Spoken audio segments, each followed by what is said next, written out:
नमस्ते कृतांजलि जी. Namaste, sir. How are you? I'm fine. How are you? I am good. Thank you. Okay, then let's begin today's session. तो ये आपका last week है month का. तो जैसे ये टीचर ट्रेनिंग प्रोग्राम है तो हम एक्सपेक्ट करते हैं कि you already know about yoga and then we are going to make you a teacher. ठीक है. तो आपको भी थोड़ा बहुत वो करना है कि टीचिंग की जो मेथोलॉजी होती है, अगर आपके कुछ क्वेश्चंस हैं हाउ टू टीच और how to make your class, तो फॉर्मेट कैसे होगा आपकी क्लास का, और अलाइनमेंट, मतलब कुछ भी पोजेस है जो आपके, उसके अकॉर्डिंगली अगर आपके कुछ क्वेश्चंस हो तो आप पूछ सकते हो. ठीक है. Okay then let's begin. Sit in any comfortable pose. Close your eyes.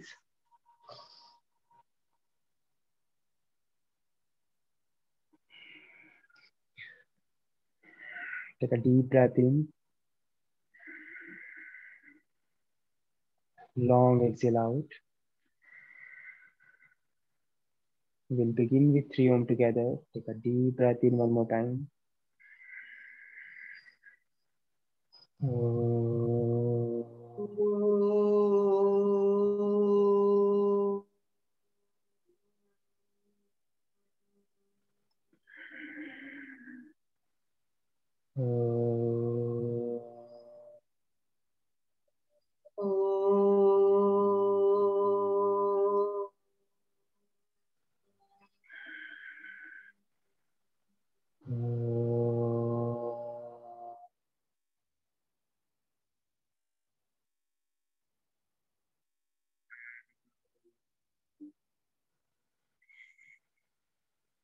Now join your hands together in front of your heart center.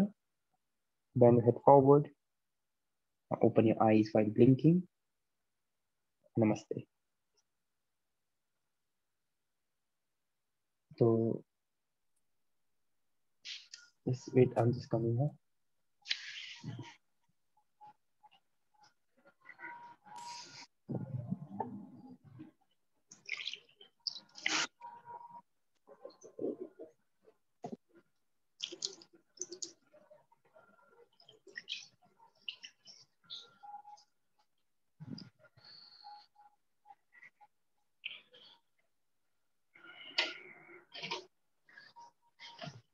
Okay, Kirtanjali ji. So let's talk about any posture that you want to know, और आप किसी posture के बारे में discuss भी कर सकते हो जितना आपको आइडिया हो, लाइक डाउनवर्ड फेसिंग डॉग और अपवर्ड फेसिंग डॉग और कोबरा पोज. Okay, sir. ठीक है. जैसे हम अलाइनमेंट करते हैं, जैसे मैं करवाता हूँ वैसे ही आपको करवाना है. ठीक है. और उसमें कुछ ट्रांजिशन और मॉडिफिकेशन आप करना चाहते हो तो आप कर सकते हो. Okay. Okay then teach me alignment. Sir, I was supposed to teach tomorrow, right? Tomorrow is 27, I think, or 26. 26. 26. Okay, then tomorrow we will do. Okay. Sure. So, do you want to know anything about any posture? Any posture? Because we have done almost all poses that we have got in our alignment course. Or yeah, any pose. You can give some tips about how we can prevent some injuries to, like, Okay. So let's talk about how we can prevent injuries when we get into the poses. Okay, first of all, we need to have enough engagement from the beginning while getting into the posture. If you don't have engagement, maybe you will fall into injury. Because if we are not engaged with our lower back, if we are not engaged with our abdomen, at the time, when we are doing back bend, if you are not engaged with our abdomen, because ultimately your abdomen that protect your lower back. Okay, if you are not engaged with our abdomen, we can never protect our lower back. If you feel like if you are squeezing your butt and then stabilizing your lower back, again you may have that injury. Okay, so there's a difference between stabilizing your lower back and uh, protecting your lower back. Okay, the protection is something when you are like while entering into the posture, that is going to protect your lower back and you can easily get to the posture without any jerk. But in stabilization, what's going to happen? See, once you make your lower back stable, okay, in stability we don't have movement, so that will start to restrict range of motion of your lower back. Okay, so that we are supposed to avoid all the time. Okay, so we are not going to engage our lower back in order to do back bend. We are going to engage our abdomen to protect your lower back. See, when you're engaging this part, this is going to be extended. Okay, but if you are engaging this and this together, now you are protecting. All right, so so that's how we are going to do back bends, or maximum back bend that are supposed to be done like this. Your abdomen should be engaged while getting into the posture. Your hips should be engaged when you are holding into the posture. Okay, so engagement of your butts when you want to hold for long period of time, like warrior A, or Urdhva Hastasana, Chakrasana, or camel pose, or cobra pose, upward facing dog. All these poses are back bend. Okay, so in this we are going to engage when we are holding, when we know that we cannot go further than this. But if you know you can go more further than this, at that time you have to release your butts. Okay, that is then you can engage your butts once you get to the optimum level of the posture. Once you are below the optimum level, then you have to release your butts and keep on engaging your abdomen. So abdomen engagement of the abdomen that comes when you inhale, because most of the yoga poses in that we use thoracic breathing or diaphragmic breathing. In the diaphragm, what happens when you inhale? Your diaphragm will start to expand. Okay, while exhaling, that will lose.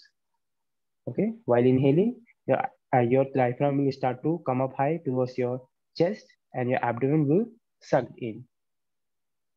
Okay, so while sucking your abdomen in, that happens in your inhalation, not exhalation. Okay, so when you do thoracic breathing, at that time we have engagement in our abdomen. In that engagement of your abdomen, you can easily protect your lower back. Right? So let's do thoracic breathing, then you will understand it better.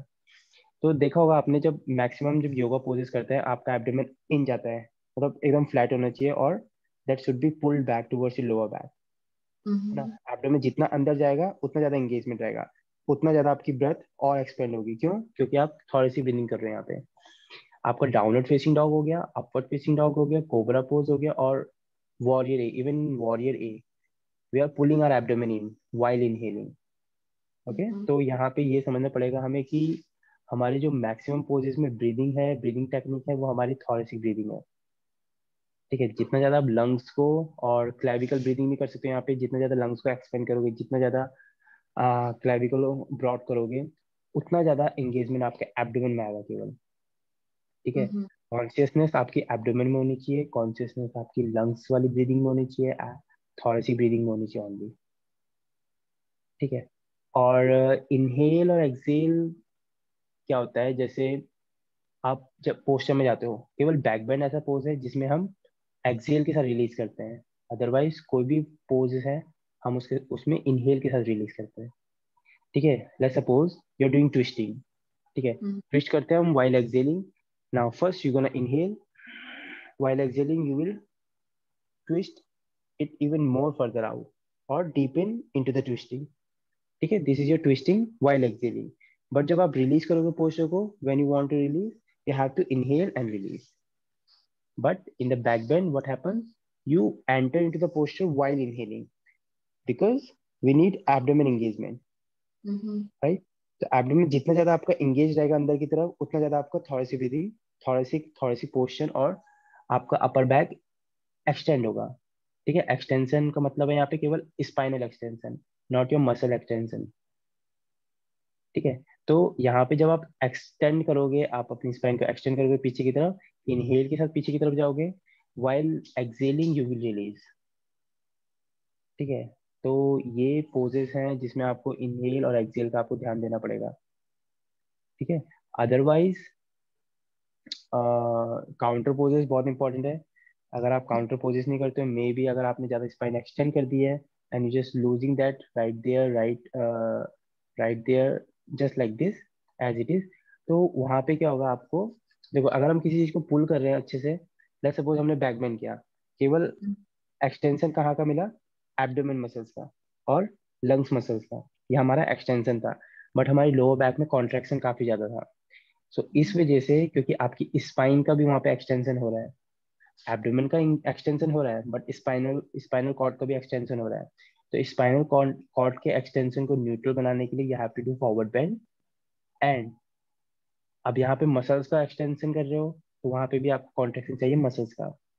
Let's suppose अगर केवल हमारी muscles होती, maybe you could you were not suppose to do counter posing, but यहाँ पे क्या हो रहा है, जब आप स्पाइन के साथ एक्सटेंशन कर रहे हो, स्पाइन के साथ एक्सटेंशन कर रहे हो, तो फॉरवर्ड बेंड भी होना चाहिए स्पाइन का, क्योंकि spine is not muscle, is not movable thing. ठीक है, तो ये एक तरह से रॉड की तरह है, जो अगर हम इसको मोड़ेंगे पीछे की तरफ, तो आगे की तरफ भी मोड़ना पड़ेगा सो that it will be balance. ठीक है, बट मसल्स में क्या होता है, मसल्स का एक्सटेंशन कर दिया, उसके बाद वो कॉन्ट्रैक्ट ऑटोमेटिकली होगी। ठीक है, तो मैक्सिमम पोजेस में हमारा, देखो इंपॉर्टेंट क्या हमारा, pelvic girder and shoulder girder, दो हमारे गर्डर हैं, शोल्डर गर्डर और पेल्विक गर्डर। यही दो आपकी बॉडी में बहुत इंपॉर्टेंट है, जो आपका पूरा बॉडी स्ट्रक्चर डिसाइड करते हैं कैसा होना चाहिए। ठीक है, no matter how much workout you do, no matter the shape of your body, no matter like क्या कर रहे हो आप, क्या नहीं कर रहे हो। ठीक है, तो जब तक आपका शोल्डर गर्डर और पैल्विक गर्डर स्टेबल है और मोबिल है, तब तक आपकी बॉडी परफेक्ट है। अगर आपके शोल्डर गर्डर पैल्विक गर्डर में प्रॉब्लम होगी, then your body structure will also mismatch और अनबैलेंस, अनबैलेंस। ठीक है, तो इसीलिए हमें लोअर बैक में मैक्सिमम हमें स्ट्रेंथ चाहिए होती है, क्योंकि आपका जो बॉडी पोस्चर होता है, most of the body weight that is that usually weight by your lower back, not from your legs, not from your feet. ठीक है, तो मैक्सिमम बॉडी पोस्चर क्या होता है, आपके पैल्विक गर्डर और लोअर बैक में रहता है। ठीक है, तो जब तक देखो, मैक्स लोगों का क्या होता है, जब आप वॉक करते हो, ठीक है, वॉक करते हो या फिर रनिंग करते हो, क्या होता है, आप केवल रनिंग कर रहे हो कंसिस्टेंटली, आपको ये नहीं पता कि आपका अलाइनमेंट कैसा है। तो ये रनिंग करने की वजह से, या फिर आपका गलत तरीके से, लाइक बैड पोजेस की वजह से आप गलत तरीके से बैठते हो, या फिर लंबे समय तक आप अपनी लो बैक को एकदम ऐसे एंगेज रख रहे हो, आपने हम बना रखा है ऐसे। ठीक है, तो यहाँ पे क्या होगा, आपकी लो बैक मसल्स कुछ काम नहीं कर रही, ये जस्ट रिलैक्स्ड है। ठीक है, अगर आप अगर हम किसी चीज को भी अगर ऐसे ही छोड़ देंगे, उसका ध्यान नहीं रखेंगे, तो 2-4 दिन बाद वो खराब हो जाएगी। अब ये हमारी बॉडी है, जिसको अगर हम बचपन में हमारी एक्टिविटी रहती है, बट अब उसके बाद जब हम 20 के हो जाते हैं, 20 के बाद हो जाते हैं, उसके बाद हमारी एक्टिविटी एकदम कम हो जाती है, उसके बाद हम वर्क वर्क जॉब वगैरह में ध्यान देते जाता है। ठीक है, तो इसी वजह से जो बैक पोस्चर्स, आपकी लोअर बैक में जो एक्टिविटी जो चाहिए होती है वहाँ पे, वो एकदम बंद हो जाती है, स्टेबल हो जाती है।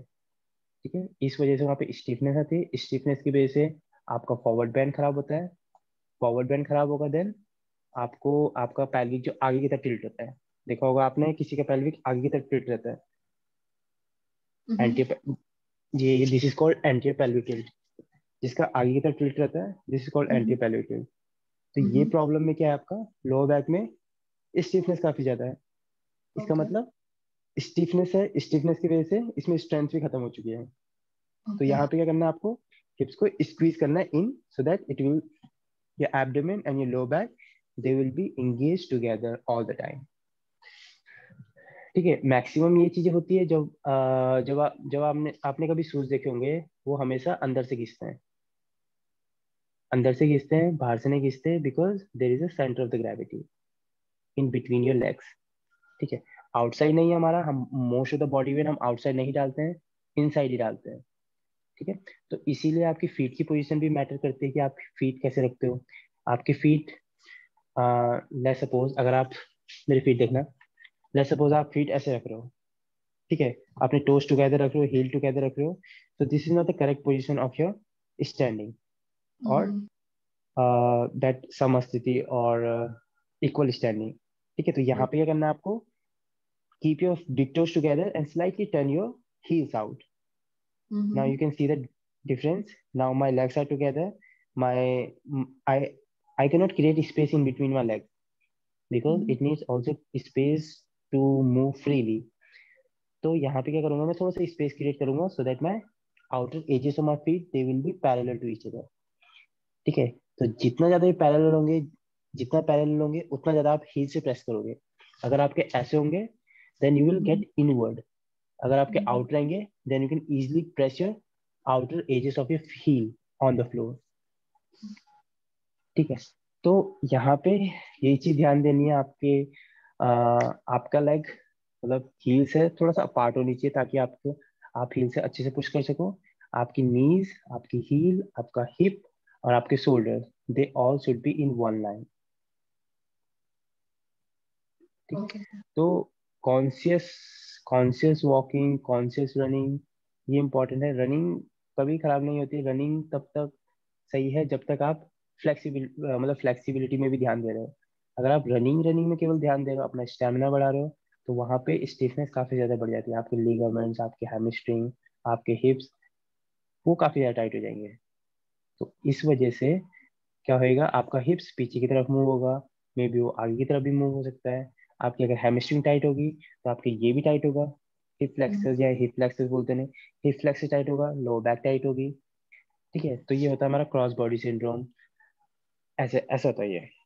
ठीक है, अगर आपका यहाँ से आगे से हिप फ्लेक्सस जो अपर थाई है आपकी, वहां से अगर टाइटनेस है तो डेफिनेटली आपकी लोअर बैक में भी टाइटनेस होगी।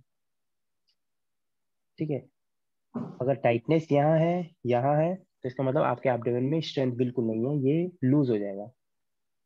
ठीक है, अगर आपके एब्डोमेन लूज है डेफिनेटली आपके हिप्स भी लूज होंगे। अब देखना फॉर इंस्टेंस, अगर क्रॉस बॉडी सिंड्रोम है अगर किसी की बॉडी में, तो उनका हिप्स ऐसे रहता है। ठीक है, तो ये क्यों है, क्योंकि टाइटनेस आपकी यहाँ पे है और लोअर बैक में है। तो ये टाइटनेस जो आपकी मसल्स की टाइटनेस है यहाँ पे हिप फ्लेक्सस की, they are pulling you down towards the floor like this, and your lower back muscle they are also pulling you down and you will make arch. आ रहा समझ में? तो जितना ज्यादा टाइट होगा उतना ज्यादा आपका हिप आगे की तरफ होगा, आगे की तरफ होगा, then you will move your hips backward. आपका हिप्स टेलबोन बाहर की तरफ आएगी। ठीक है, तो ये this is suppose to be pointed downward like this, but it's pointing out to behind behind your hip.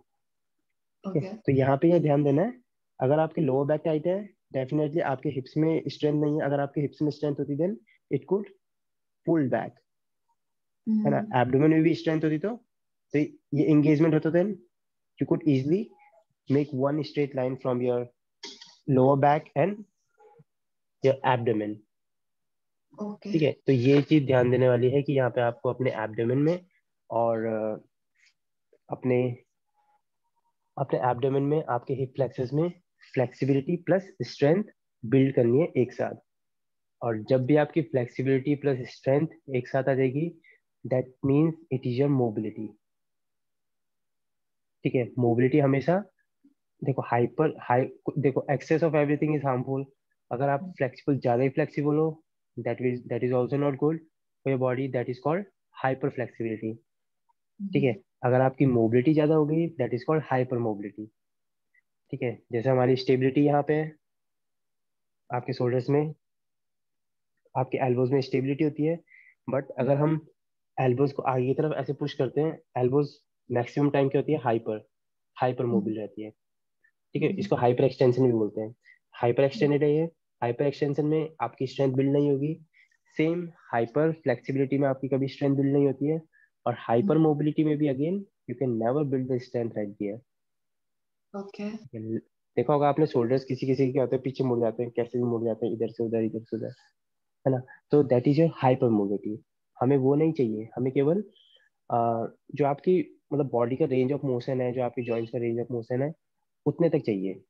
ठीक है, उतना ऑप्टिमम लेवल होना चाहिए हमारा। अगर आप उससे आगे जाओगे then it will definitely hurt you in future by the time.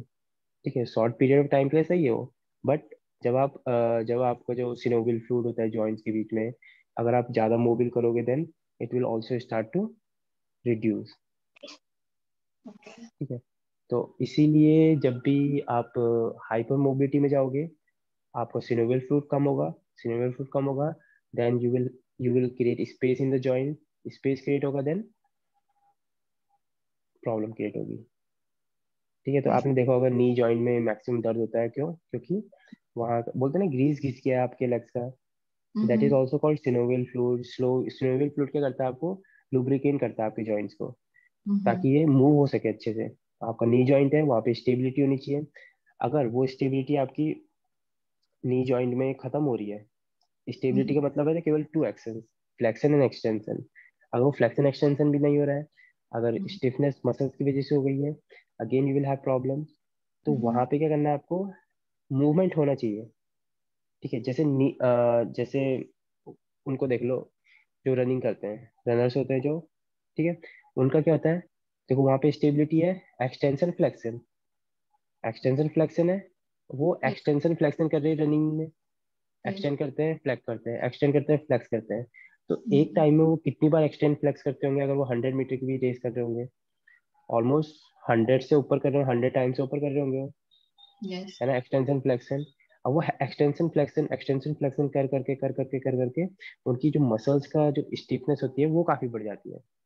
Mm-hmm. Muscles की टेंडेंसी, एक और टेंडेंसी है मसल्स की, जब भी आप एक्सटेंड करोगे मसल्स को, that will start to contract itself. Mm-hmm. ठीक है, it will start to contract. जैसे अगर कोई ऑब्जेक्ट अगर हाथों में उठा रहा हूँ, अगर मैं एक्सटेंड कर रहा हूँ आगे की तरफ, if I am holding here, Mm-hmm. Automatically my muscles है कॉन्ट्रैक्टेड। ठीक है, अगर मैं इसको पूरा नीचे कर दूंगा, अगेन इट्स कॉन्ट्रैक्टेड।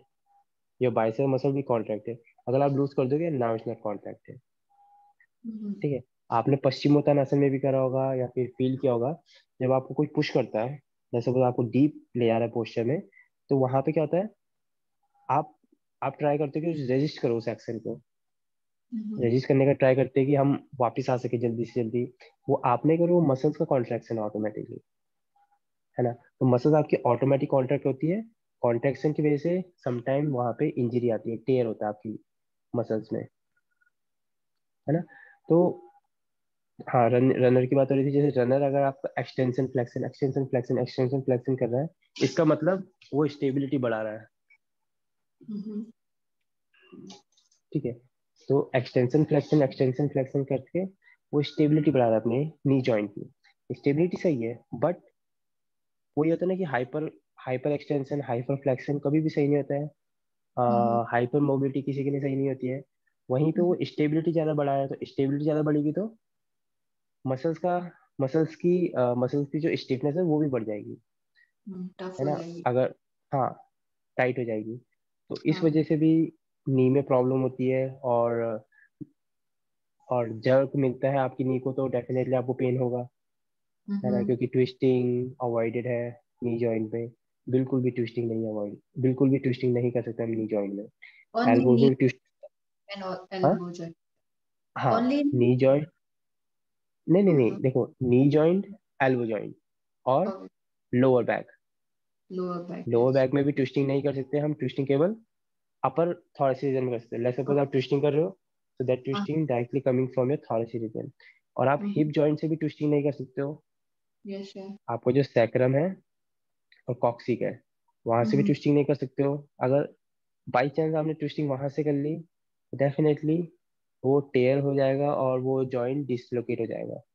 ठीक Mm-hmm. है, तो ये चीजें हमें हमेशा ध्यान रखनी है जब भी आप ट्विस्टिंग करो, फॉरवर्ड बेंड करो, और एक्सटेंशन फ्लेक्शन जो भी करो, जो भी मूवमेंट आपकी बॉडी के, उनको करने से पहले आपको ध्यान रखना है इस जॉइंट का रेंज ऑफ मोशन कितना है। Okay. ठीक है, अब let's suppose you are good at forward bend. ठीक है, Mm-hmm. अब in the beginning you are feeling so much stretch, क्योंकि आप स्टिफ थे, but now you are enough flexible, you can easily get to the posture. But now you are not feeling anything. होता है ना जब आप कोई पोज कर लेते हो, then you don't feel anything, you want to deepen the posture. होता है Mm-hmm. नॉर्मली अगर आप फॉरवर्ड बेंड कर रहे हो, आपका सर इजीली लग रहा है नीज में, तब आपको वहां पे स्ट्रेच फील नहीं होगा. ठीक है. Mm-hmm. जो जो जो चीज आपको फील हो रहा था स्टार्टिंग में, वो फील अब नहीं होगा आपको, क्योंकि आप ऑलरेडी फ्लेक्सिबल बन चुके हो. ठीक है. तो लास्ट में जब आप फ्लेक्सिबल हो ऑलरेडी, तो यहाँ पे आप एक्शन फील करना चाहते हो और डीप जा रहे हो पोस्चर में. आप मतलब आप पेन चाहते हो कि हाँ मेरी बॉडी में पेन हो फ्लेक्सिबिलिटी से. तो उस टाइम अगर आप और एक्सटेंड करोगे इसको, that is your hyper flexibility. Mm-hmm. ठीक है. तो hyper flexibility is again not going to give you any benefit. अगर So, लेट्स so सपोज अगर हाँ. bending na, we have to hmm, bend our knee, like, or we have to हाँ. keep it. Starting में आप bend करो हमेशा. जब आप स्टिफनेस हो तो वो डेफिनेटली बेंड होगा.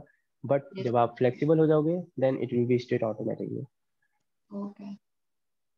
तो फॉरवर्ड बेंड के बारे में बताया था. जैसे फॉरवर्ड बेंड अगर आप ज्यादा एक्सटेंड लेवल में कर दोगे या ऑप्टिमम लेवल में चले गए, उसके बाद और डीप जाना चाहते हैं पोस्चर में, आपकी स्पाइन स्ट्रेट है, आपके लेग टच हो रहे हैं, आपका एब्डोमेन टच हो रहा है, हेड टच हो रहा है, सब टच हो रहा है, but again still you want to feel that stretch.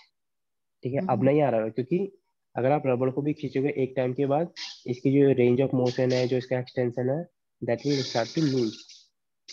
है ना. तो that will start to lose. तो वही चीज आपकी मसल्स में भी, मसल्स की भी टेंडेंसी होती है, मसल्स का भी रेंज ऑफ मोशन होता है.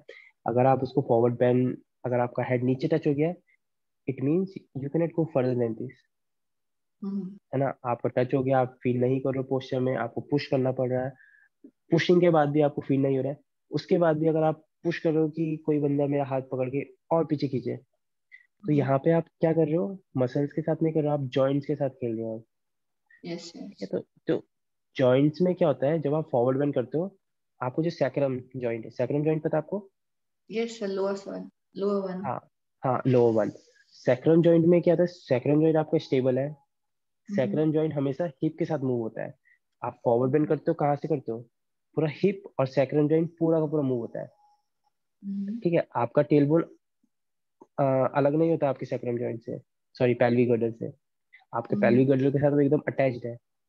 ठीक है. Mm-hmm. आप फॉरवर्ड बेंड कर रहे हो ज्यादा, इसके बाद इतना फॉरवर्ड बेंड कर दिया आपने, लाइक सपोज फॉरवर्ड बेंड इससे ज्यादा नहीं हो सकता, क्योंकि यहाँ पे हमारा बोन ऑन बोन कंप्रेशन है, आपका मसल्स का पार्ट है, आपका एब्डोमेन का पार्ट है, they are coming together and they start to pinch each other. ठीक है. Mm-hmm. इसके फर्दर हमारी लिमिटेशन नहीं है, बट इसके बाद भी अगर आप जाना चाहते हो, तो डेफिनेटली ये जो स्पाइन है, स्पाइन का बॉटम क्या है, आपका सैक्रम है, टेलबोन है. तो डेफिनेटली वो टेलबोन क्या करेगी, आपके पैल्विक गर्डर, लेट्स सपोज ये आपका पैल्विक गर्डर है, या आपकी टेलबोन है. ठीक है. ये आपकी टेलबोन है.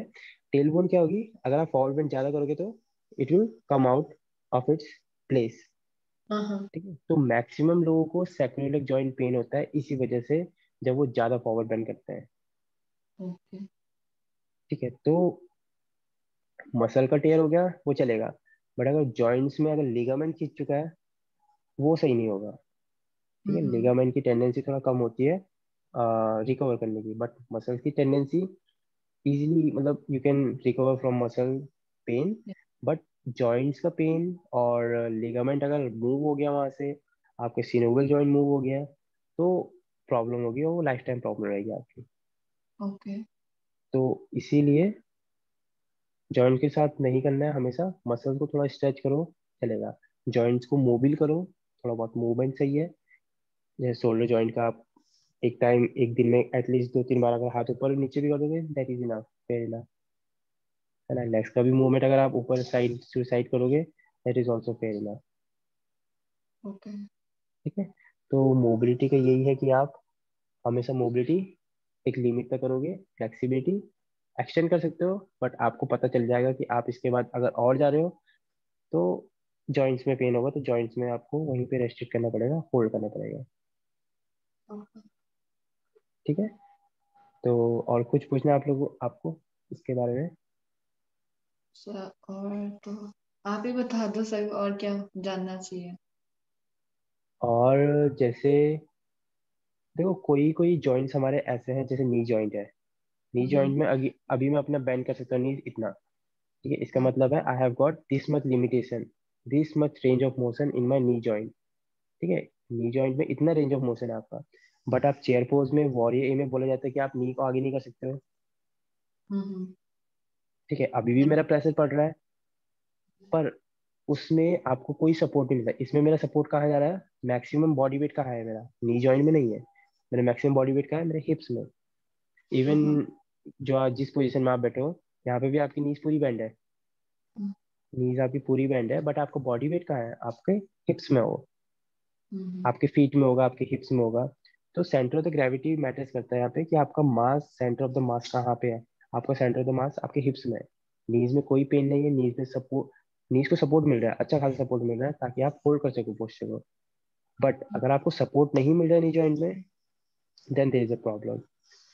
ठीक है, जैसे आप चेयर पोज कर रहे हो, चेयर पोज में बॉडी वेट, देखो, उसको कोई फाउंडेशन नहीं मिली है, उसको कोई सपोर्ट नहीं मिला है।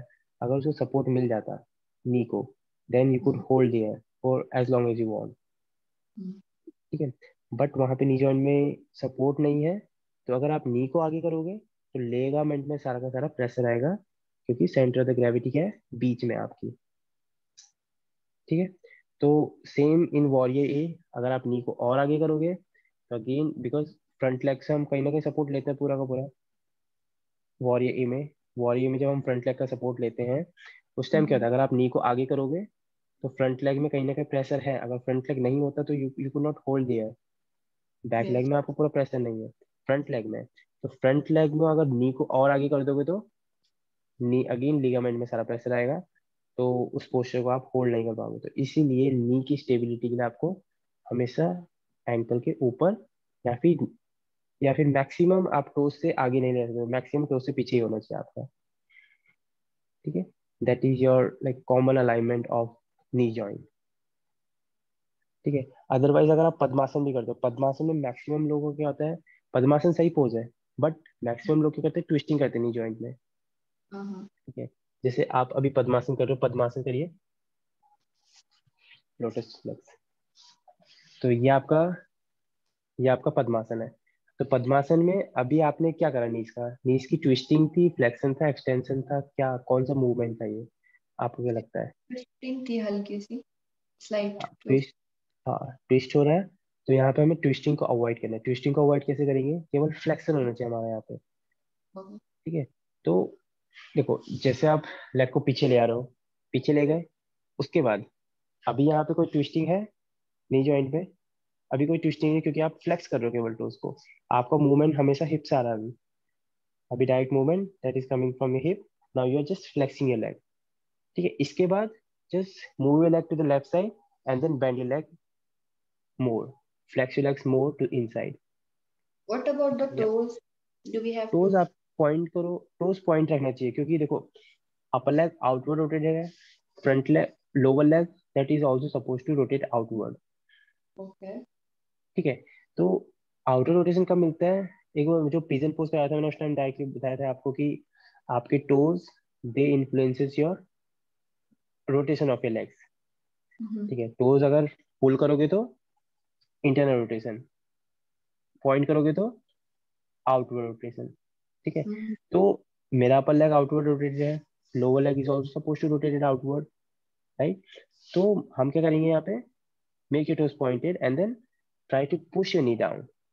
Now there we do not have any twisting in our knee joint.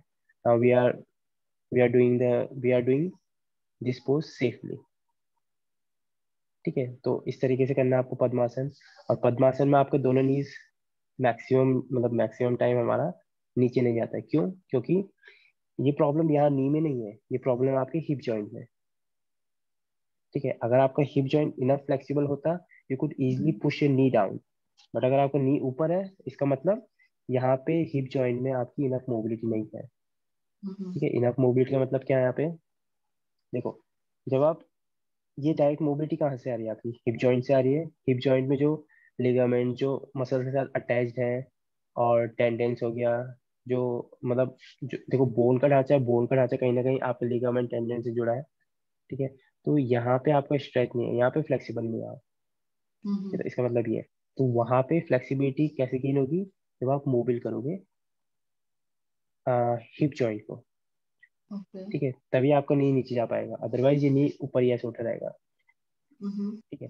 जब हम पुश करते हैं तो आपको कहाँ पे फील होता है, क्या मतलब क्या स्ट्रेच आता है यहाँ पे, कौन सी मसल्स और कौन सा मतलब अपर अपर अपर मसल्स और अपर लिगामेंट्स और लोअर लिगामेंट और लोअर टेंडेंस, कौन यहाँ पे इंपॉर्टेंट रोल प्ले कर रहे हैं?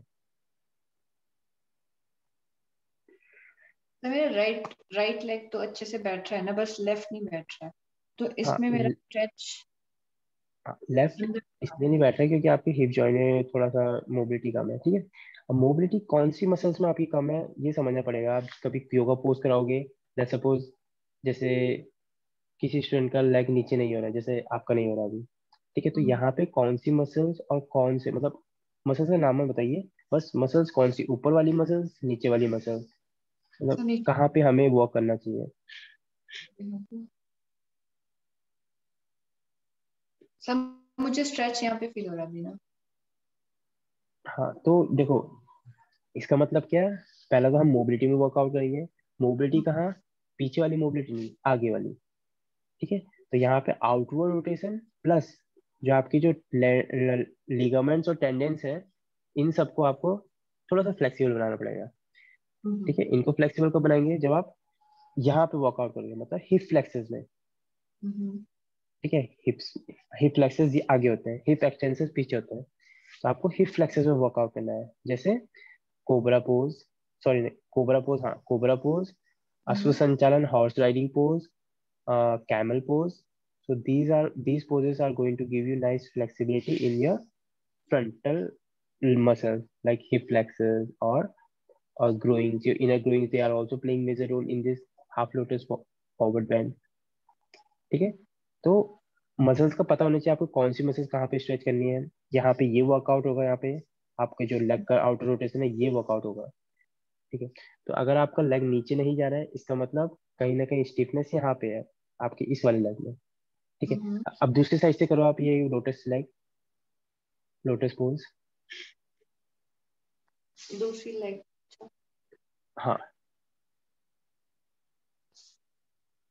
करो पुश। अब वो वाला लेग जा रहा है, ये वाला टच हो रहा है, और अब नहीं हो ये रहा है, वाला राइट। हाँ। तो एक तो ये प्रॉब्लम है हिप जॉइंट की, और दूसरा मे बी ऐसा होता है कभी कभी, देखो ये देखो, पहला तो ये प्रॉब्लम है, दूसरी क्या होगी, आपका ये सिनबोन होगी, ये टच हो रही होगी और आपको दर्द होगा सिनबोन, क्योंकि सिनबोन सिनबोन आपको कंप्रेस कर रहा है एक दूसरे को, है ना, बोन ऑन बोन कंप्रेशन हो रहा है आपको सिनबोन में, एंकल ट्विस्ट हो रहा है मेरा हाँ यहाँ से। एंकल ट्विस्ट हो रहा है। तो पहले देखो, हाँ यहाँ पे एंकल का भी वर्कआउट करना है, क्योंकि एंकल में मोबिलिटी इनफ होनी चाहिए, क्योंकि अगर आप इस पोस्टर को होल्ड करोगे लंबे समय तक, तो यहाँ पे मोबिलिटी आपकी बहुत जरूरी है। Ankle yes. जॉइंट में हमारी क्या होती है, मोबिलिटी स्टेबिलिटी, मोबिलिटी। हाँ मोबिलिटी, ठीक है। तो यहाँ पे मोबिलिटी कर सकते हैं, क्यों, क्योंकि it can make a circle, तो that means it's suppose to be mobile. तो मोबिलिटी जहाँ पे हो, तो वहाँ पे अच्छे से मूवमेंट हमें बॉडी को देना है, अगर मूवमेंट नहीं देंगे वहाँ पे तो स्टेबल हो जाएगा वो। अब स्टेबल स्टेबल स्टेबल, देखो टोज हमारी स्टेबल है, लेट्स सपोज हम एंकल जॉइंट को मूवमेंट नहीं दे रहे हैं, basically it is suppose to be mobile, अगर हम एंकल जॉइंट को हम मोबिल नहीं कर रहे हैं, तो क्या होगा, ये क्या हो जाएगा आपका, स्टेबल, यस सर। राइट। तो आपका टोज स्टेबल है, लेट्स सपोज आपने मूवमेंट नहीं दिया एंकल को, तो क्या हो जाएगा ये, stable. After that we have another joint, knee joint. Knee joint में क्या हो जाएगा, नी जॉइंट में स्टेबिलिटी होती है, स्टेबल स्टेबल स्टेबल, ठीक है। और अगर आपने कभी जंप कर ली बाई चांस, मैक्सिमम लोगों को जंप करने से आपके क्रैम्प आ जाते हैं, मोच आ जाती है, जिसको मोच भी बोलते हैं, मोच आ जाती है ना। क्यों आती है, क्योंकि उनके एंकल जॉइंट्स में मूवमेंट नहीं था, और उन्होंने एक सडनली कोई मूवमेंट कर दिया जिस वजह से उन्हें पेन हो गया, या फिर उनकी टेंडेंस और लिगामेंट्स खिंच गए हैं, ओके। ठीक है। तो स्टेबल स्टेबल स्टेबल रहेगा तो आप ना एंकल मूवमेंट से बेंड कर सकते हो, ना एंकल मूवमेंट से आप वॉक कर पाओगे, ना आप रनिंग कर पाओगे। तो इसीलिए हमें जब बॉडी, जब हमारा हमारी ऐसी बॉडी बनाई है ये कि यहाँ पे स्टेबिलिटी नहीं चाहिए, यहाँ पे मोबिलिटी नहीं चाहिए, तो हमें वहाँ पे मोबिलिटी चाहिए ही चाहिए, ठीक है, तो एंकल जॉइंट को हमें ध्यान रखना है, इसको मोबिल रखना है। ठीक है, आप कोई बात नहीं, आप एक बार नी जॉइंट को मूवमेंट मत दो, बट जहाँ पे मोबिलिटी है वहां पे मोबिल करना है, वहां पे मूवमेंट चाहिए। इसीलिए hatha योगा में सबसे पहले कहा गया है जॉइंट मूवमेंट करिए। हम्म, joint movements like ankle movement, then knee extension and flexion, hip movement, spine movement, shoulder movement, elbow movement, neck movement, सब, ताकि कोई भी पोस्चर में अगर आप एंटर करो, मे बी अगर आप देखो, एक और चीज होती है, जब भी आप पोस्चर में जाते हो ये सब मसल मेमोरी, जितनी आपकी मसल मेमोरी बिल्ड होगी उतनी जल्दी आप अडेप्ट कर पाओगे कोई पोस्चर को। हम्म, ठीक है, लेट्स सपोज आप क्रो पोज कर रहे हो, क्रो पोज में मसल मेमोरी कहाँ है? आपकी रिस्ट को पता है कि कैसे प्रेस करना है, आपके पाम्स को पता है, आपके एल्बोस को पता है कहाँ पे स्टेबल होना है, कहाँ पे बेंड, कहाँ पे स्टेबिलिटी फाइंड करनी है, कहाँ पे सेंटर पे ग्रेविटी होगी आपकी, है ना? तो वही है, जितना ज्यादा आप मसल को मसल बिल्ड करोगे, मसल मेमोरी बिल्ड करोगे, उतनी जल्दी आपकी बॉडी पोस्चर को भी अडेप्ट करेगी। ठीक है, तो hatha योगा में स्टार्टिंग में hatha योगा में ऑलमोस्ट हाफ एन आवर आप जॉइंट मूवमेंट करते हो। जब तक आप जॉइंट मूवमेंट्स, आपकी बॉडी पूरी ओपन ना हो जाए, हम्म, है ना? अगर हम डायरेक्टली मसल्स में जाएंगे तो मसल्स में टेयर हो सकता है, बट अगर आप जॉइंट्स में जाओगे उसके बाद मसल में जाओगे तो सब इजी हो जाएगा, जैसा आप चाहते हो। सर तो नी जॉइंट्स को, जो मेजर जो जॉइंट्स है ना, साइनोवियल जॉइंट्स, इनको हेल्दी रखने के लिए क्या करना पड़ेगा? व्हाट नहीं नहीं, प्रैक्टिस? सिनोवियल फ्लूइड होता है, फ्लूइड। हाँ, तो फ्लूइड भी होता है, जॉइंट्स भी होता है, मेजरली वही हुआ ना, एक ही बात है। हाँ जिन हाँ जॉइंट्स हाँ हाँ। वगैरह फ्लूइड होगा। तो इनको हेल्दी रखने के लिए आपको मूवमेंट देना पड़ेगा, बट स्टेबल जहाँ पे हो, जैसे नी जॉइंट है, इसमें आपको ध्यान रखना पड़ेगा, इसको आप मूव नहीं कर सकते हो, सर्कल नहीं बना सकते हो इसमें आप, इसमें एक्सटेंशन फ्लेक्शन करिए। यस। ठीक है, बस यही है यहाँ पे। बाकी इनको हेल्दी रखने के लिए आपको आ, इनको हेल्दी रखने के लिए आपको खाना वाना सही करना पड़ेगा, ओके। और बाकी चीजें जो आपकी जो लाइफ स्टाइल है, किसी भी पोस्चर में लंबे समय तक नहीं बैठना है।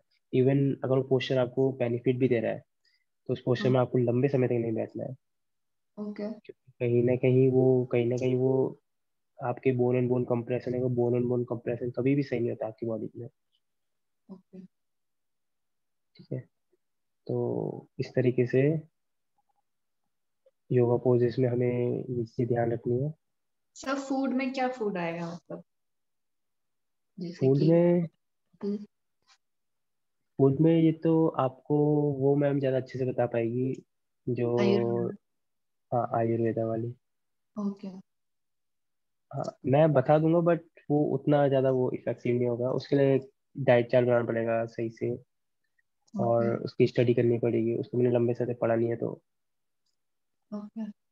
सर हम्म। आपके पास कोई अलाइनमेंट की कोई बुकलेट होगी तो वो पास ऑन कर देना व्हाट्सएप ग्रुप में।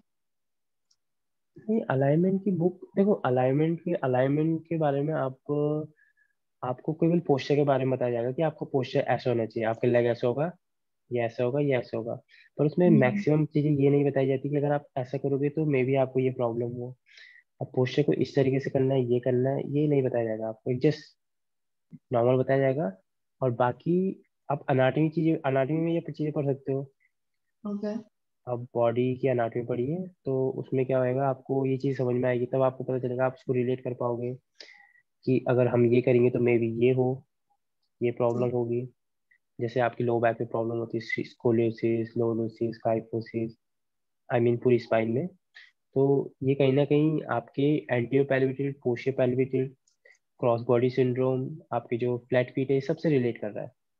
ओके। ठीक है, तो इसके अकॉर्डिंग ही चलना पड़ेगा। अलाइनमेंट में पर्टिकुलरली ऐसा कुछ नहीं कहा गया, बट मैं आपको सजेस्ट कर दूंगा एक बुक, ओके सर। टुमारो, कल मैं आपको सजेस्ट करता हूँ। जी, कल। हाँ, कल बता दूंगा आपको। ठीक है। ओके। ओके। हम्म। और आपके यहाँ ठंड हो चुकी है? सर हाँ, बर्फ भी लगी है चोटियों में। अभी पिछले कल बारिश हुई थी ना। ओके। सर अभी वहां लग रहा है देहरादून में ठंड, मतलब गर्मी ही है। हाँ, ऋषिकेश। अभी ऋषिकेश में भी गर्मी है थोड़ा बहुत, बट Okay. ठंड का मौसम यहाँ की तरफ हो चुका है, अब Okay. Sweater Okay. वगैरह पहननी पड़ रही है। So what is the best time to come and apply for the offline classes? अभी तो यही बेस्ट टाइम था वैसे तो, बट आप नेक्स्ट मंथ भी आ सकते हो, नेक्स्ट नहीं टाइम भी मतलब सही है। जो मोस्ट हाँ, एप्रोप्रिएट रहता है प्रैक्टिस के लिए, मतलब ना ज्यादा यू नो। अभी 2 महीने पहले तक तो गर्मी काफी ज्यादा थी यहाँ, यस सर। और अभी मौसम थोड़ा सही हो चुका है यहाँ पे।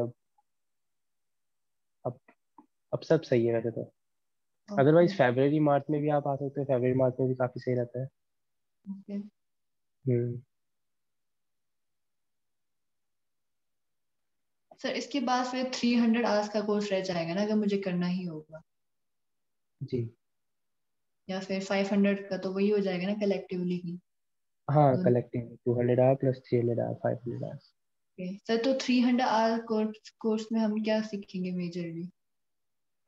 300 आवर्स कोर्स में आप थेरेपी सीखोगे, और ओके। अलाइनमेंट के पोजेस चेंज होंगे, और अष्टांगा में आप जो सीरीज है उसके पोजेस को और मॉडिफाई करके, मे बी आप अष्टांग अगर आप मतलब कर पाए अष्टांगा सीरीज प्राइमरी वाली, तो हम सेकेंडरी भी बढ़ाते हैं।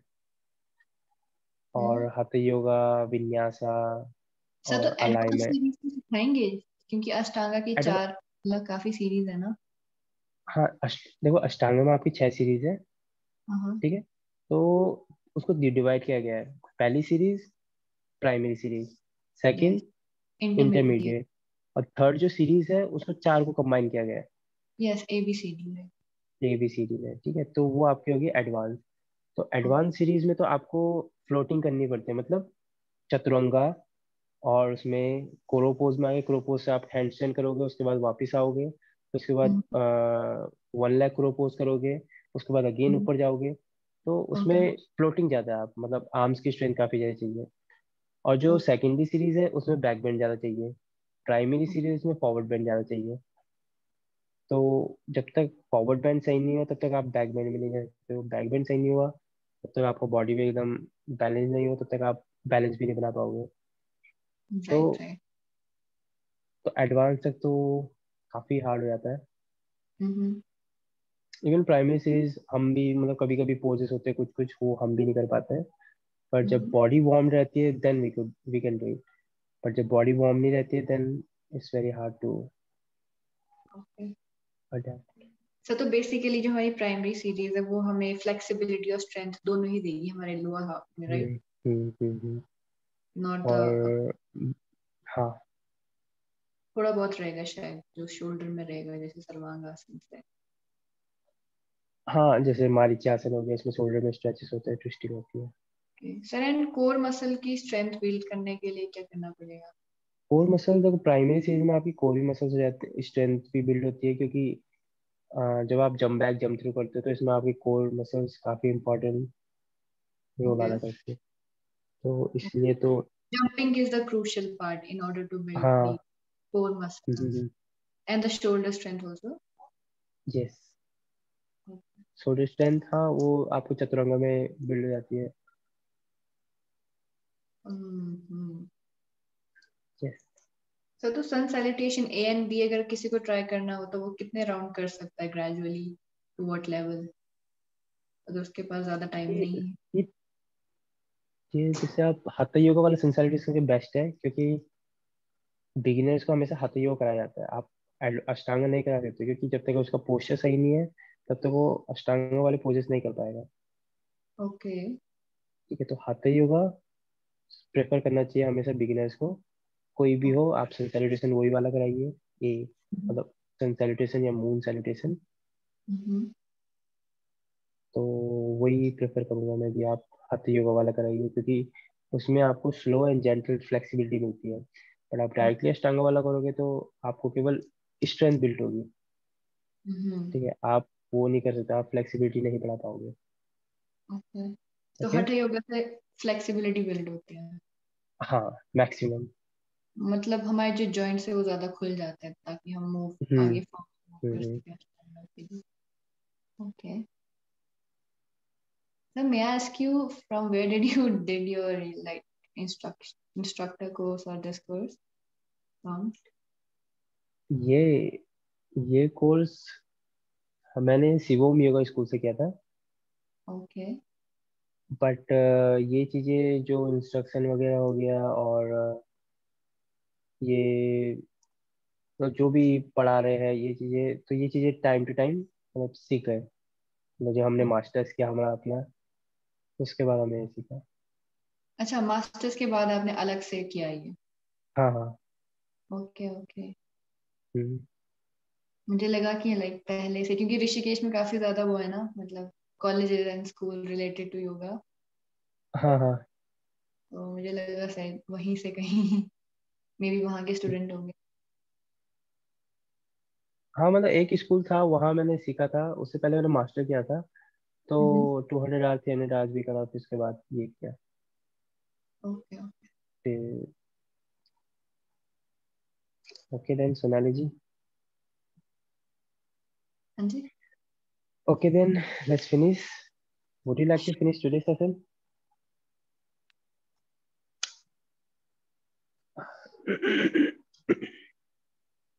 Okay, let's close your eyes. Let's chant one Om followed by three Shanti. Take a deep breath in.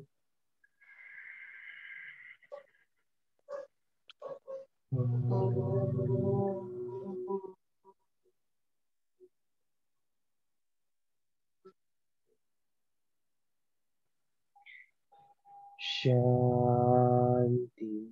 Shanti. Shanti Shanti. Shanti Shanti. Join your hands together. Now bend your head forward. Open your eyes while blinking. Namaste. नमस्ते। Namaste. Enjoy your evening. See thank you you sir. tomorrow.